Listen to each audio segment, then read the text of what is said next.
What's going on? Entertain the geeky.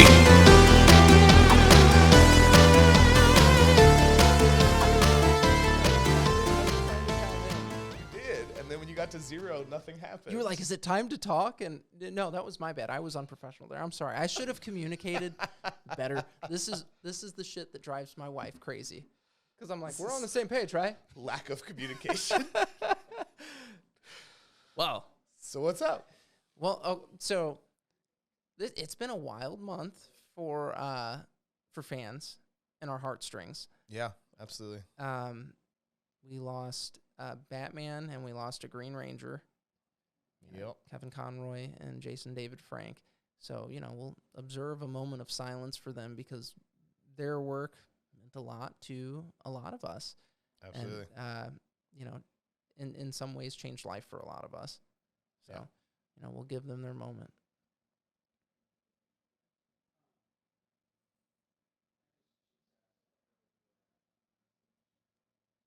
All right. So this week, we touched on something interesting. And we did. It was accidental. Apparently. It was accidental. Well, no, so it's so funny because, Tara, my wife had said, hey, you guys should do more stuff like that. And I think it's because it's an interesting conversation and it's a deep one. Sure. And the thing that we were talking about is in our top 5 comics episode, we started to touch on real life morality and how we can draw that from these make-believes. Absolutely. And how, for us, that's something that we think is really important. Yeah, I mean, I definitely believe that who I am today is because of my exposure to the comic industry. Well, it's so funny because I was talking to a friend of mine yesterday, and he was like, I could never really get into comics. He's like, you buy a comic book. He's like, and you feel like you're only getting a portion of a story. I was like, well, you are. Yeah, that's how it works. I'm like, it's weekly supplementation. Right. I'm like, so if you need to know an arc to get into it, so I explained a couple to him. Sure. And he's like, that's the stories. And I'm like, yeah, dude, it's these like big moral pushes and like social things that are happening in these. There's Absolutely. a lot going on, and it's incredible character progression in most circumstances. Yeah, and regression because Right. that happens too. absolutely. So yeah, I mean, do you have like a story or something that has like heavily impacted you as far as how you conduct yourself? I think it's a more collective of things, right? I mean, I think it just comes down to one of the things that I always have said about comics, right, is the world sucks, right? It's not a great world that we live in. You have to take the good where you can get it. But one of the things that always stood out to me is when reading comics is, well, there are clearly people that think differently, right? That look at how shitty things are and think, no, there's hope there. And so that's what comes through in the stories, right? Is these moments that are devastating. And in the comic world, it can be something as small as an attack on your home or as large as an attack on the universe. But these terrible things happen, and it's about finding the hope that exists within that terrible thing. And in the comic world, it's represented by heroics. It's represented by people that are noble and self-sacrificing and will give up everything to make their point or to protect the people that they decide to protect. Mm-hmm. So I don't think there's any one story I could point to say, well, this is the story that shaped me. But when I got into comics, the big one I got into, well, there was 2. There was Batman and there was X-Men. Mm-hmm. And Batman, I think early on, at least when I was reading it when I was young in the 80s and the 90s, it was a little more, I don't want to say campy, because the 80s and 90s is kind of when Batman turned a page and became a more serious character. Right. But when you look at those stories in comparison to the stories we have now, they do feel a little campy. Just like when you were looking at the 80s stories compared to the 60s and 70s stories, they looked a little campy. No, we definitely got more complex with the storytelling. Yes. But I think X-Men has always been quite a complex story. Mm-hmm. And it is an allegory for racism. Mm-hmm. It is an allegory for segregation. It has always shown us that the knee-jerk reaction to seeing something that you don't understand is to hate it or to fear it. Mm-hmm. And the X-Men stand against that. So that was always something right away in my life when I started reading that stood out to me, that really kind of changed my perspective on the world. That just because something is different doesn't mean it should be hated or feared. We embrace differences. I mean, I think in our circle, right, we have definitely seen that, right? Right. There's a lot of weird people that we associate with. For sure. But we let them in, or we allowed ourselves to go in, right? And so I think really that kind of taught me going forward, it doesn't matter who you are, right? Whatever sexual preference you have, whatever race you have, anything, religion, all that shit that separates you from me is not something to fear. It's something to try to understand.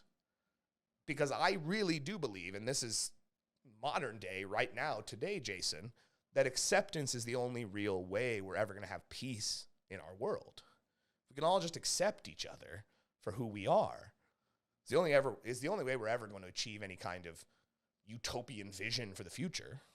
Right, when it doesn't even have to be utopian. Well, no, like you said, I would love it if it was utopian. utopian. It could simply be peaceful. Yeah. And that's real fucking nice. But acceptance, right? Right. That's what X-Men taught me early on, was acceptance. And Batman, early on, Batman is a very psychological story. It doesn't seem that way for an outsider looking in. Right. But when you look at everything that goes on in that story, I've heard many beautiful theories about how Batman is just a mental patient living his life in Arkham, and the adventures we watch in these comics are his psyche processing his different emotions. Interesting. So you have villains who represent these different emotions. Right. Joker represents is my greed. Chaos. Yeah, exactly, right? Two-Face represents greed. All of these different things, but even if you don't want to accept that idea, right? If that theory seems a little too weird to you, you cannot deny the fact that from a psychological standpoint, Batman is one of the most complex stories. And I'm not just talking about the character. I'm talking about everything around the character. Right. His villains are tragic. Two-Face is a tragic villain. A man who tried to be a hero in his own way. Right. And was slapped down for that. Mr. Freeze is tragic. He was trying to save his wife from a terrible accident. In fact, one of the things that always stood out to me, it was in one of the Arkham games, I think it was in Arkham Knight, was when we finally unfroze Nora and we got her perspective on this entire story. It was a beautiful thing, right? Because one of the things that Victor says to her is, I don't want you to die. And her response is, then let me live. Right? Right. Because this half-life she's been living frozen in an icebox for 20 years, it's not life.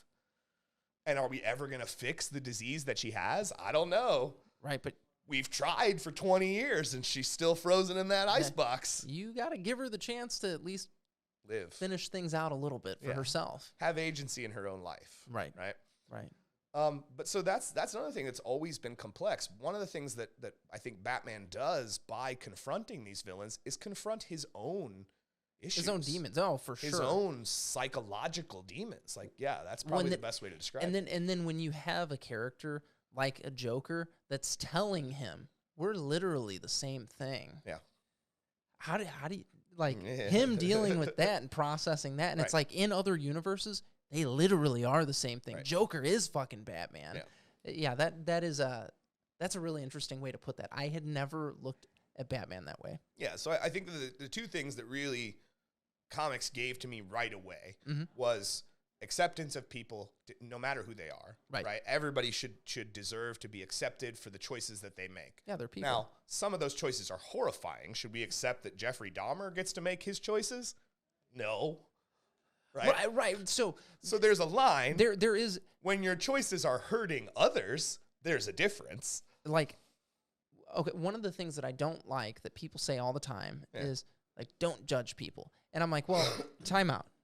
You get to judge people. There's a baseline here, okay? And, like, as a society, as a people, we've said, hey, it's not really nice to walk up and hit somebody. It's not nice to scream at somebody. You surely don't kill somebody. You don't steal from people. These are things that are very basic to us. Like, Well, and they're basic across every medium, right? Right.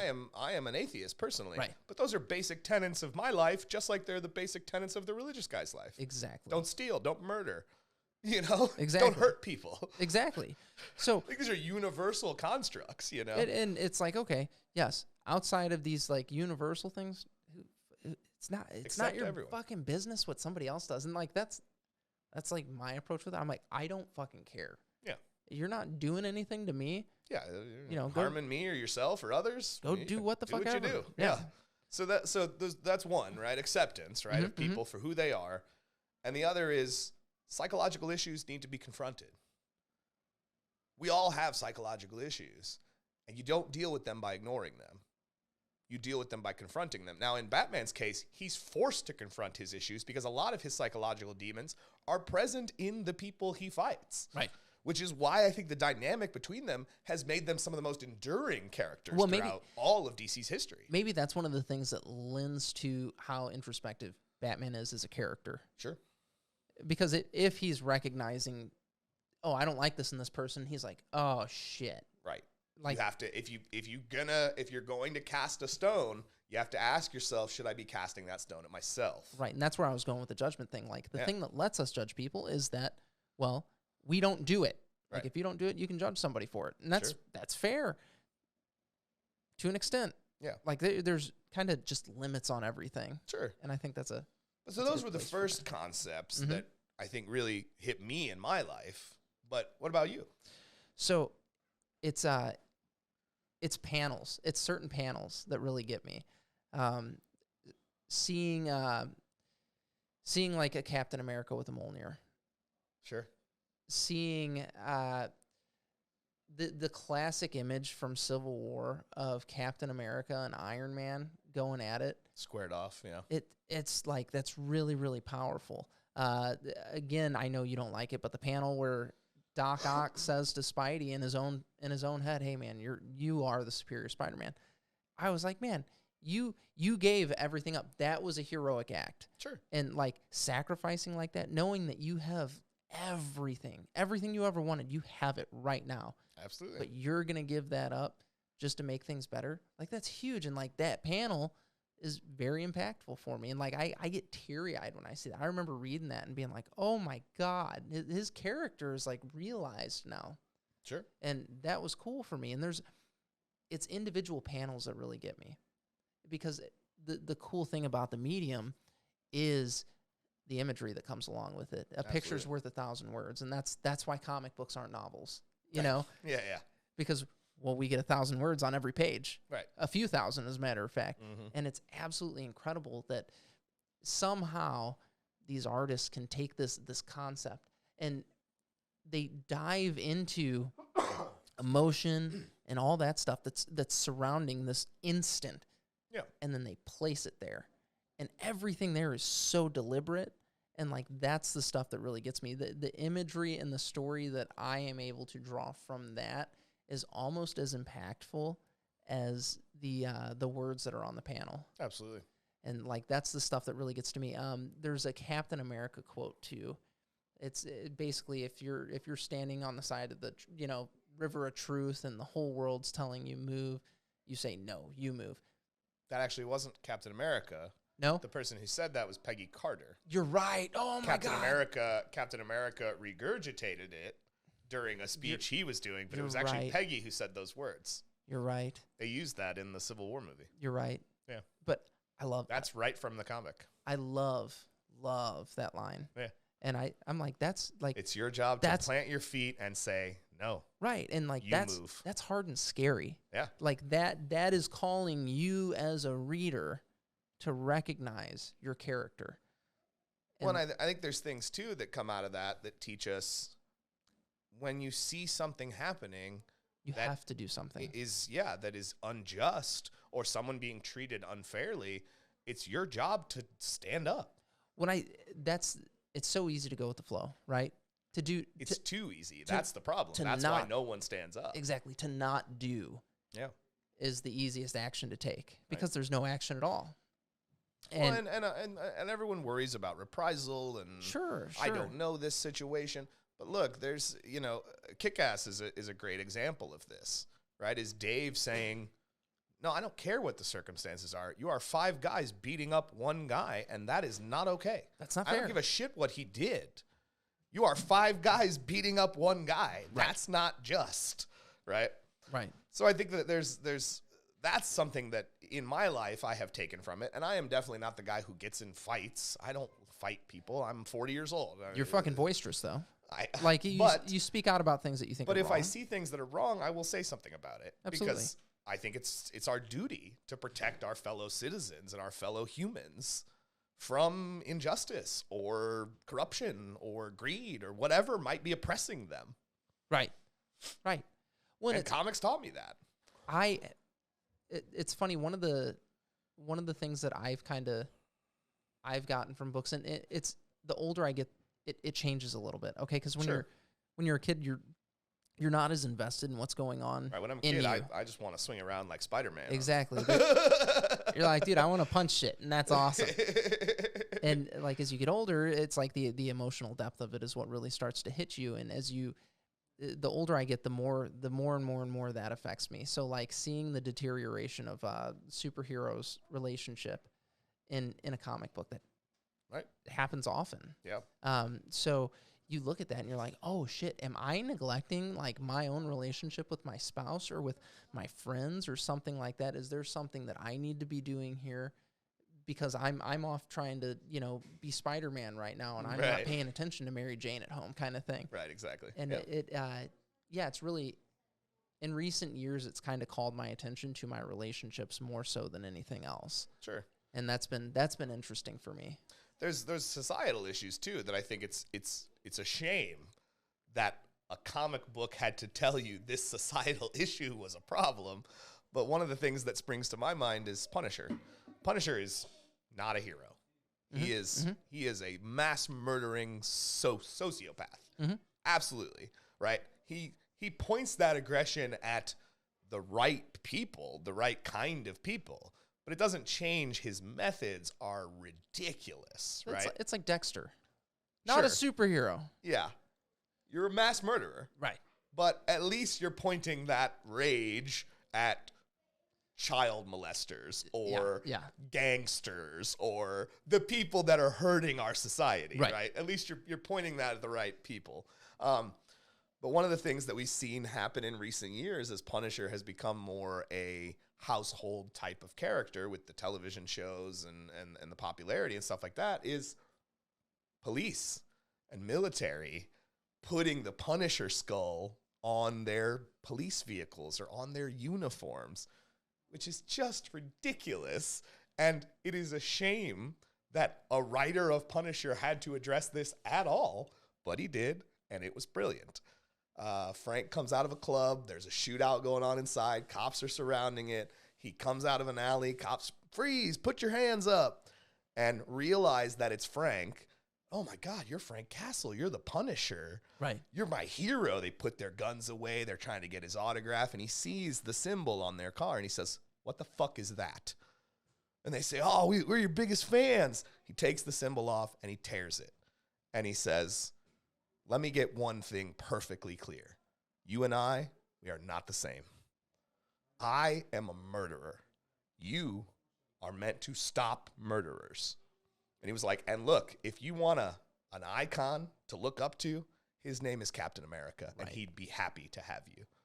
It is one of the societal issues being addressed by comics is something that most of the time goes unnoticed by the larger population, but it happens every week. Well, some kind of societal issue is being addressed by Superman or Batman or Captain America or Punisher. What's so funny about that, though, is comics are getting more attention now than they ever have. And that's true, but I think that there's still a lot of people that do they read them? No. Would not know about this anecdote I just related, right? That never heard that. No, and that's fair, but a lot of people did read the headline of an article.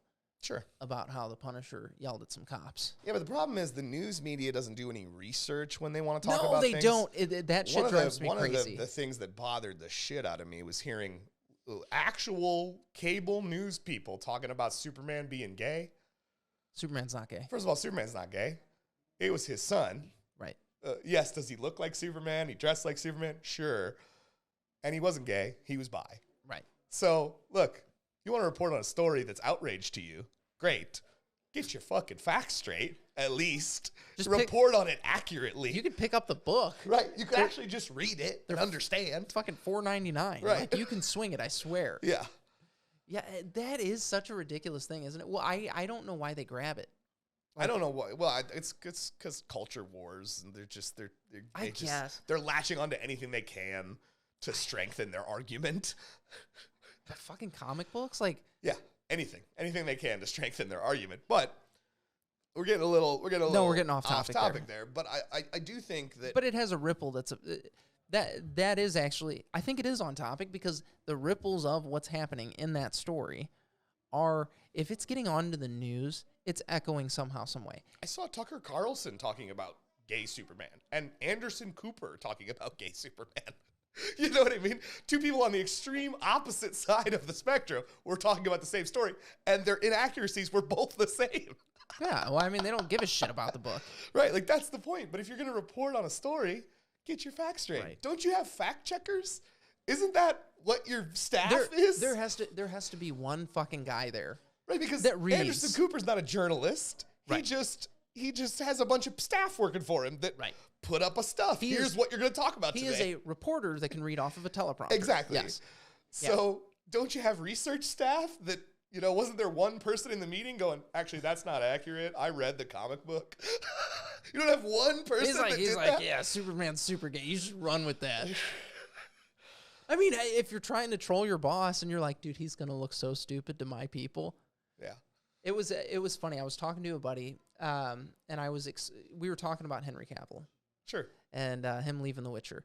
And he's like, dude, he is my Witcher. And I'm like, that's cool, man. I'm like, I get it. I'm like, look, I ain't tossing a coin to no other Witcher, I can tell you that. I'm like, he's part of the tribe, okay? So you're not going to get any argument from me there about him being fucking bona fide. He almost missed his Superman audition because he was playing World of Warcraft. Yeah. Dude's fucking legit. Sure. I'm like... So, he's one of our nerd friends. Yeah, he's one of us. And he's like, it is so weird. My buddy says this to me. He goes, it's so weird to hear somebody... one, refer to a celebrity as part of their tribe, and two, to then call them nerds. And I'm like, well, that's what we are. Yeah. Like, at the end of the day, that's what we are. And that's a badge of honor, man. I wear it proudly. I'm a nerd. I mean, like, and the thing that's really funny to me, right, is how that badge has been co-opted by people that aren't really nerds, because it's, for some reason, cool to be a nerd now. It's trendy. It's trendy to be a nerd now. It's fucking alternative. It wasn't when I was in high school. I was beat up and picked on, and I was a nerd. You're like, this was not punk rock back then. No. But yeah, no, if they're talking about, like, these things that are happening in these books on cable TV and news networks and all that shit, it's impactful. Yeah. It does matter. And like maybe somebody picks up the book because of that. That's fucking cool. Sure. And there's definitely something to be said about, comics deal with societal issues. Mm-hmm. It should be newsworthy what's going on in a comic book, because again, it's not only is it trying to show you a better way, but it's holding a mirror up to us as a society. Right. And showing us the problems. Now, in the comic world, Superman will go fix those problems, but we don't have Superman.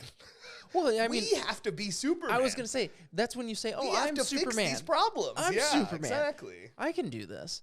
I think that's, like you said, it's shining a mirror, and it can be shining a mirror at you too. And I think that's the part that makes it like fun.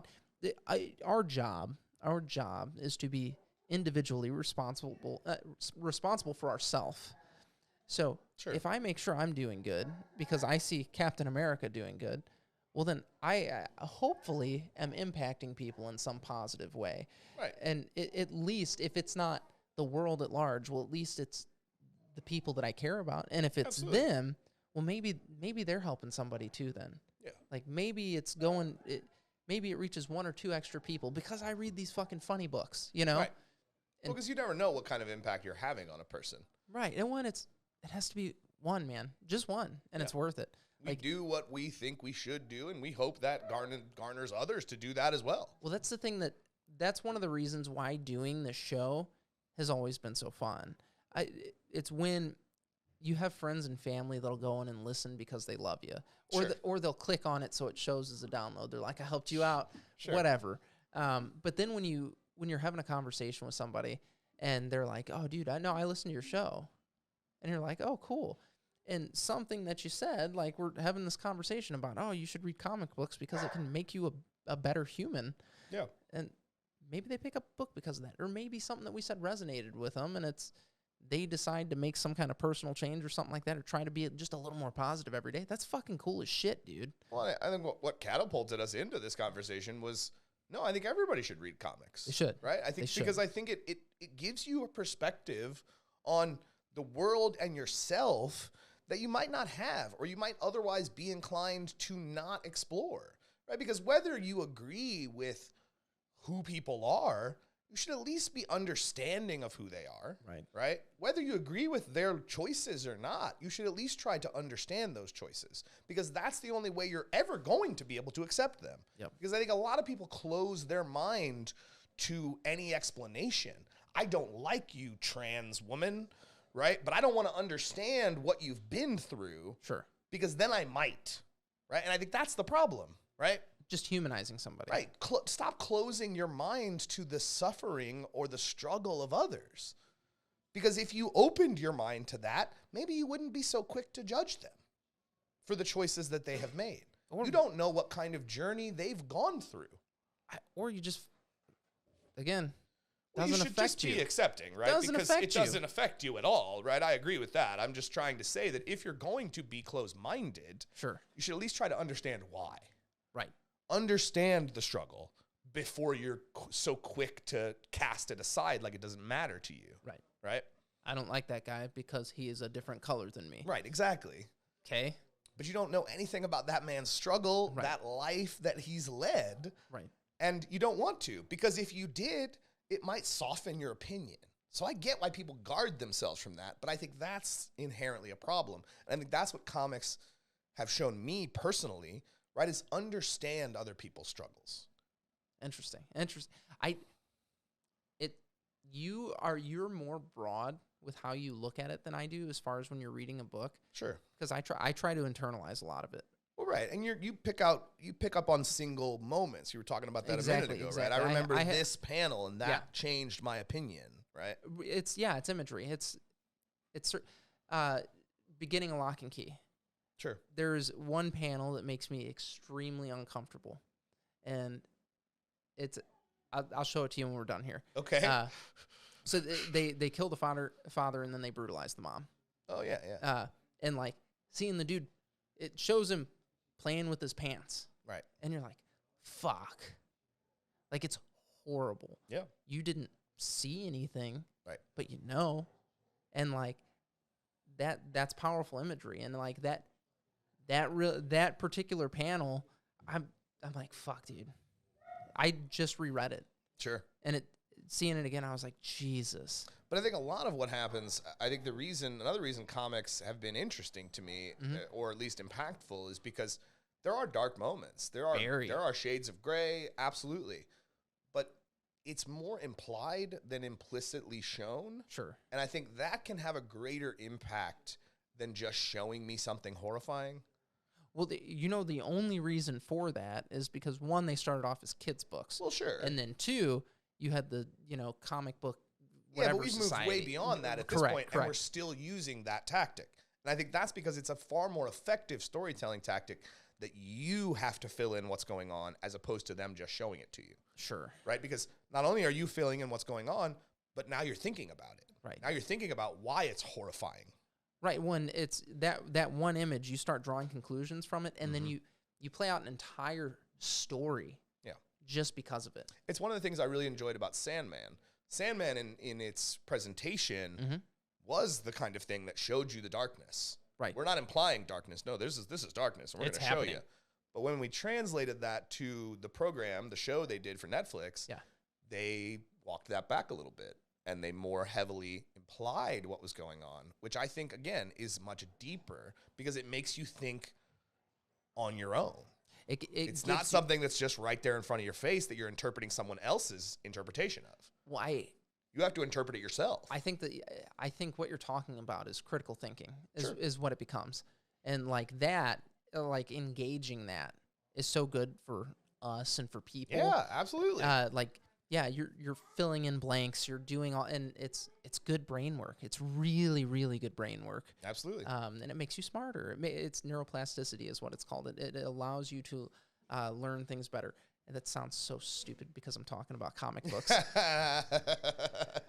No, I think that's the core of what we're getting at, right? Is it can be complex. It is complex. It's a grown-up thing. Yeah, they're kid books. Children who come into the store and their parents or parents who come in looking for things for their children who say, my kid really likes Batman. What should he read? And my first question is, well, how old is your kid? Right. If they say 10 or under, Batman is not for your kid. I'm sorry to say that. Yeah, we can look at Batman 66. I was going to say, there are children's Batman stories that I would point you to that have no substance and are just really fun storybook type things. But when you talk about getting into the complexities of this character, this is not a story for your children. Right. In any capacity. Deadpool's another one that I hear a lot. My kid loves Deadpool. Well, your kid shouldn't love Deadpool. If they're 5, they shouldn't love Deadpool. The Deadpool one is tough.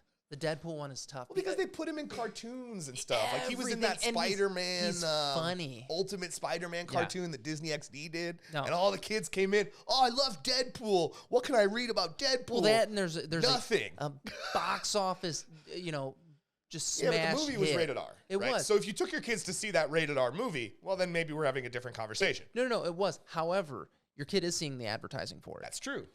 Everywhere. Sure. You fucking get on YouTube, advertisement for Deadpool. Yeah. And then if they have social media, my kids are not on social media. Yeah, but social media is the devil. I don't know. A lot of social media. A lot of kids have it though. Sure. And I guarantee you they're seeing shit for it. Yeah. Especially when assholes like me will post it. Because I'm like, dude, I fucking love. You remember when the leaked Deadpool trailer came out? Yeah, that little CG thing they made. We're sharing the fuck out of that. Oh, yeah. We're like, hell yeah. That was how the movie got made. No, I know. It's the positive reception to just that little 10-minute long clip made that movie happen. That Ryan Reynolds may or may not have leaked, yes. Yeah, he did. No, of course he did. Of course Someone else went down for it, though. Did you know that? No. They actually, the IP address was traced back to the original leaker, and he was an employee of 20th Century Fox, and they prosecuted him. That's so fucking because ridiculous. It was internal. It was never meant to be seen by the public eye. Yeah. It was designed to be a proof of concept for Fox as to why this movie could be great. So somebody puts that out, makes the masses lose their fucking mind. Yeah, I think that guy's a hero. I don't remember who it was, but I think he's a hero. That's exactly what it sounds like he was. Gave us Deadpool in movie form, and that was a great movie. Not all heroes wear capes, ladies and gentlemen. Some of them leak shit. Yeah. So for me, it's the imagery. For you, it's the concepts that the stories are evoking. So, social, internal. I think there's a lot of good that it's done for me over the years, just based on my own ideas about race relations, my own ideas about sexual orientation, my own ideas about politics have definitely been influenced by Batman and X-Men and Spider-Man. Right. Which is weird to say, to take something like that, but I think that's why more people should get into it, right? Because what you will see in those moments is a mirror that reflects back at you what you need to reflect on. Right? Like, it definitely does that. There are perspectives that I've carried with me until I read a really good comic that made me go, wow, have I been wrong? Has that been the wrong perspective to have? And I can't cite any specific examples, but I think what happens when you're reading a comic book too is you don't necessarily feel like you're being preached at. Exactly. Yeah. And I think that's one of the things that helps. Well, sure, because a religious person would say, well, I get the same thing from the Bible. And that's great. There's nothing wrong with getting good messaging from the things you enjoy. I just happen to enjoy comics, and I get good messaging. Well, and they did a Jesus Christ Bible comic. Yeah, well. That was a whole thing. I mean, they did. There's also been some that have really taken the concept and applied it to comics. There was a comic called Second Coming that was published by Ahoy. It was actually pitched to DC, but DC rejected it. So the premise of the comic was Jesus' second coming happens. He comes back to Earth, and God puts Jesus in the care of Superman to help him understand the modern world and his role in it. Well, so DC rejected the idea, so they took it to Ahoy, and they basically created a character that was just Superman. He even looks like Superman. He's wearing different colors and stuff, but like the way his hair is done, the way his face looks, his jawline, he's very Superman. Just enough to not get sued. Yeah, and it's just a little, it's so like they did, the imagery is really what, you talk about that, like single images that really paint a picture of what this is for you. Right. And one of the covers I think that really paints the image is you have Superman and Jesus. I mean, he's not Superman, obviously. He's, correct, light man. I don't even remember what he was called. Right. But great man. They both are holding a criminal between them. The Superman character is punching him in the face, and the Jesus character is giving him bread. Oh my God. This is what the book was, right? The book was Jesus learning what modern society is from Superman. And it was great. That sounds hysterical. It was hilarious. So I understand why some people might look at that and go, well, that's blasphemy. Sure. You're making fun of my religion. No, I'm not making fun of it. While it is comical in the way it's presented, the messaging behind it is important.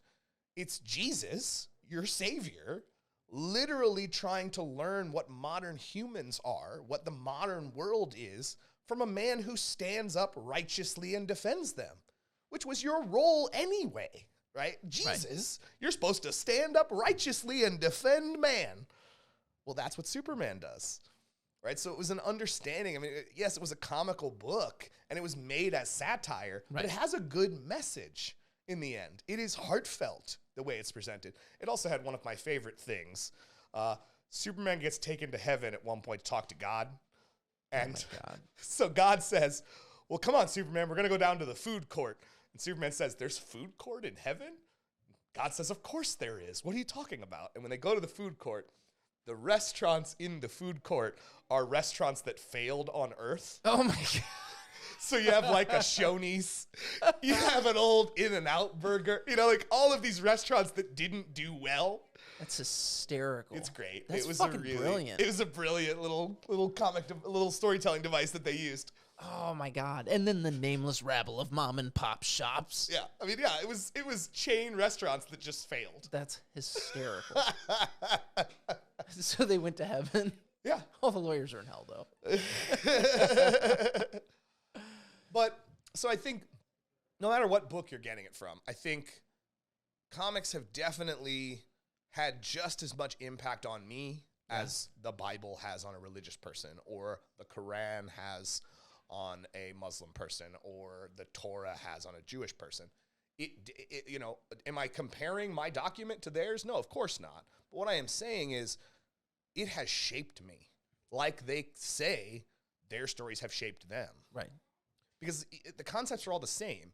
Look, replace Jesus with Superman. The concepts are all very interchangeable. He's a savior.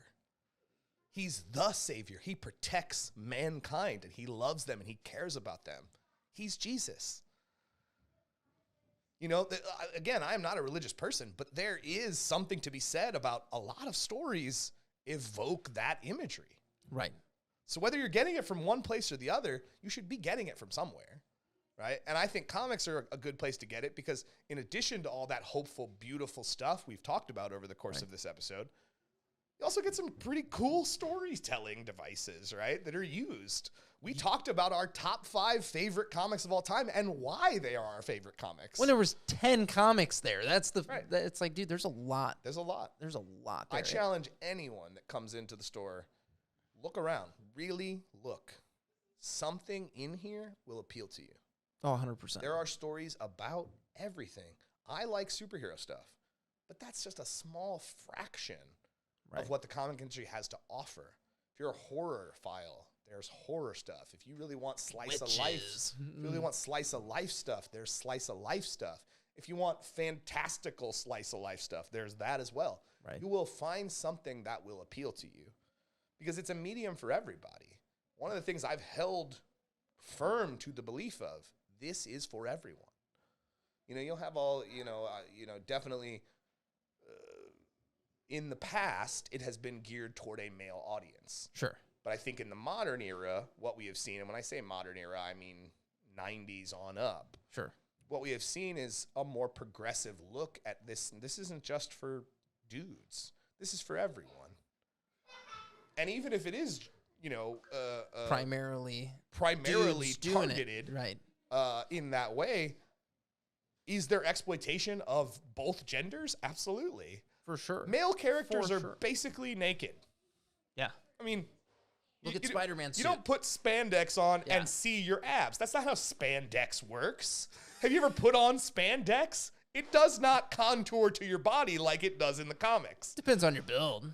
No, it doesn't.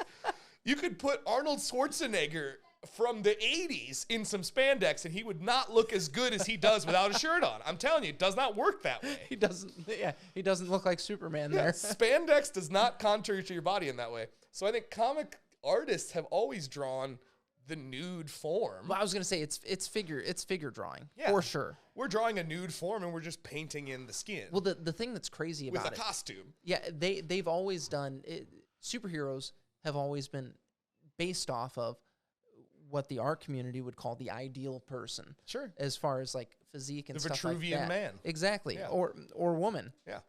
So it's like, and they're changing a lot.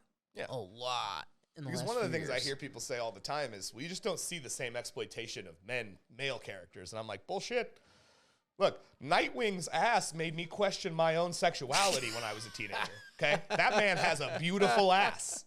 Just throwing that out there.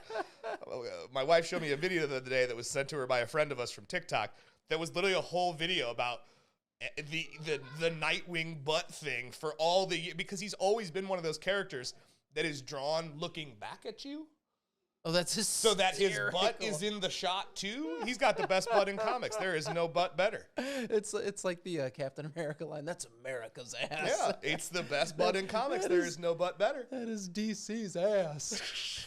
But I think again to kind of bring it all full circle, I think everybody should at least try this. Right. Because it's deeper than people think it is.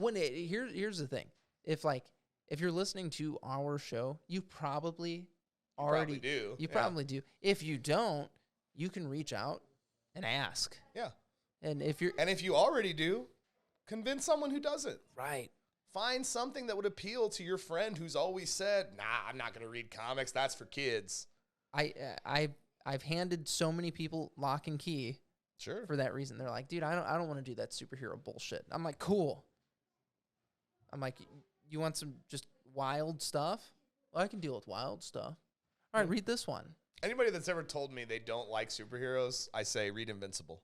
Oh, Invincible's so You'll love fucking superheroes. dope. You know, it's the superhero book for people who don't like superheroes. I got so many friends into that based off of the Amazon series. I was like, look. Oh, sure. Yeah, I was like, look, the series is fun. I'm like, I forgot that even happened. It's fucking great. Is that ever coming back? Yeah. Oh, okay. Yeah, they've renewed several seasons. Oh, okay. But I'm like, yeah, do this. I'm like, and if you like this, you need to fucking pick up the omnibus is cheap. And oh yeah, the compendiums are like $40. Right. I'm like, you pick that shit up, dude. They're phone books. It's massive. You have so much reading there, and there's so 8 much volumes of the story. So in that much fucking story that you're not getting yet. Yeah, like get it and love it because it's fun. Yeah, I mean, I remember watching the show. It seems like the show's about 20 issues of the book, and the book ran for 160 something, a shit ton, 170 maybe. I don't think it made it to 200. No. I think it was right at around the 170 mark because I think they had actually reached out to what's his name? Kirkman. Kirkman, thank you. They had reached out to Kirkman like, "Are you gonna do 200?" And he's like, "Nah, man, story's done." Sure. Yeah. And it was. hats off to you, Yeah, dude. yeah, it was. He had a starting point and an ending point for his story. Hats off to you that you didn't push a 200 just for the fuck of it. Just to say you got to 200, yeah. That's He did the same thing with Walking Dead. He did. Yeah. He did. When Walking Dead was over, he was like, no, it's over. It's done. This is all the story I have to tell. I think that would be one of the most, the Walking Dead shit is so daunting when you're first, like, when you see how many there are just lined up next to each other. It seems like so much. Yeah, but it's only 4 compendiums. It's not a lot. So that's 8 compendiums apiece. That's 36, give or take, It's volumes 36 trades or whatever. of a story. Yeah. And I think the final compendium's not even 8, I think, because there's only like 6 or 7 to fill that one up with. No, it just seems like so It's fucking daunting many. to get into, yeah. But it's like, dude, you pick up the first one, you're good. Well, honestly, I mean, you can still get those in trade form, right? And the volume 1 of the trades, I think, like a $9.99 trade. And if you don't like it after 6 issues, you probably aren't gonna like it. Actually, Amazon gives a bunch of those away on Audible. Sure, yeah. And you I work in the retail industry, so I have to sell them or I don't make any money. Right. But I think they're only like $10. Well, you should go to your LGS, because one of the things that you get there, your local gaming or comic shop, when you go there, you can actually pick the motherfuckers' brains that work there. Oh, of course. They might. I'll talk to you about Walking Dead all day. Right, they might like some cool shit. Yeah. You didn't know about. Jason reads everything. I don't read everything. That is incorrect. The stack of books that you take home every week. It seems like an everything. I read a lot of superhero stuff. You read a good variety of stuff. I don't though, man. I'm gonna tell you, like, I go outside of the superhero realm because of specific writers and artists. Sure. That's fair though. But that means I am probably missing out on a lot of things that would be great or that are great, just because it's not in my realm and it's not someone I'm familiar with, right? Well, one of the things that I noticed when I was working at the shop was that a lot of the other clerks at other stores and stuff were more just into the indie books. Like, that was their bread and butter, not necessarily the superhero stuff. They had a couple of stories that they liked, but they're like, no, I just really like these freaking indie stories. And there's a shit ton of them, mostly image covers, but you know, there's not too many people like me still working in the industry. That's because crazy. the indie stuff has just gotten so much attention. Yeah. So there's just not a lot of die-hard superhero comic people anymore. I will always be one. But I love them. And they're out there. I'm not saying that they don't exist, but I'm just saying it's a rarity now in the industry because independent stuff is great. I mean, it's doing what superhero books do. A lot of times it's doing it better. Right. I just like the characters. It's why it's always been appealing to me. I just enjoy the characters. I enjoy how they're written. I enjoy that every few years or so, some new writer will come on and interpret the character a different way. I like seeing the same character interpreted differently. Not everybody writes Batman the same way. No, and it's cool seeing a character progress over several decades. Well, I think that's how they've stayed viable, right? Is the fact that the creative teams change. When you have something like Invincible, Kirkman wrote that entirely. Right. When you have something like Morning Glories, Spencer wrote that entirely. It's nice to shift the perspective because the character doesn't change. The perspective on that character changes. Right. So you might have, from one issue to the next, because of a writing change, a completely different interpretation of how the character interacts with the villains or the world around them. The character fundamentally still has to remain the same because they are the constant within the story. Right. But how these other things are interpreted can be wildly different between writers, and it's interesting. It makes it feel fresh each time. For sure. It's something new to get into. It's very, very interesting when writers switch. Yeah. I don't like when it happens 2 issues in. No, that sucks. I like to see somebody get to stretch their legs a little bit before someone else comes in. Well, I like that in a lot of circumstances, the writer gets an arc. Yeah. They have an overarching tale that they're trying to tell within so many issues. Yeah. So they make sure that they can get that story out. Right. Once they get that story out, it's like, all right, well, you're either going to write for a little bit longer or Billy's going to come in or Susie's going to come in and try this out now. Mm-hmm. And then they come in there and they shake things up and they're like, oh man, well, it's just different now. And it is fun. It is fun.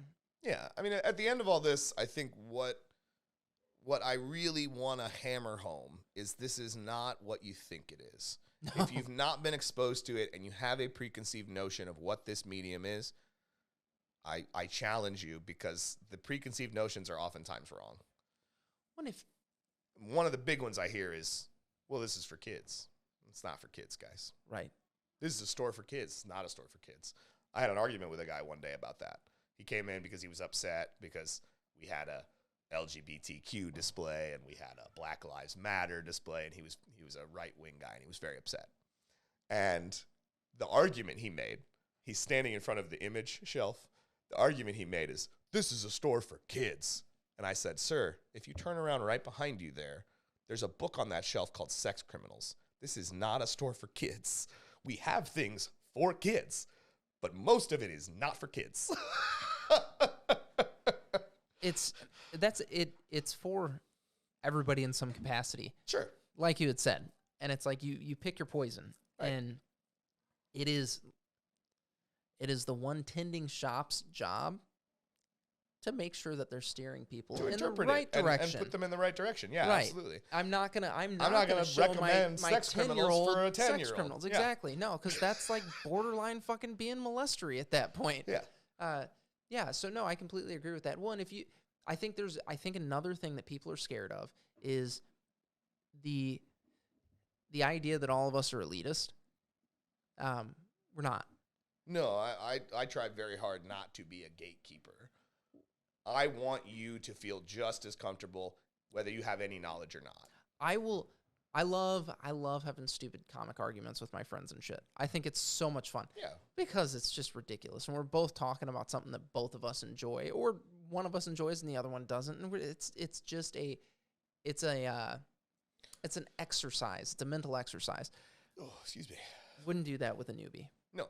Like, dude, I want you to feel comfortable. I don't want you want to you like to feel I don't want you to come in and think this is so daunting. No, there's a lot of entry-level things you can get into. This is not the asshole that runs the comic shop in The Simpsons. Right, exactly.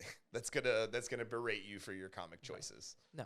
I want you to enjoy this. Yeah, 100%. And there's something for you, I promise. So I think if you've thought in your life it's not for me, I challenge you to change that perspective, because it is for you. You just have to find the right thing.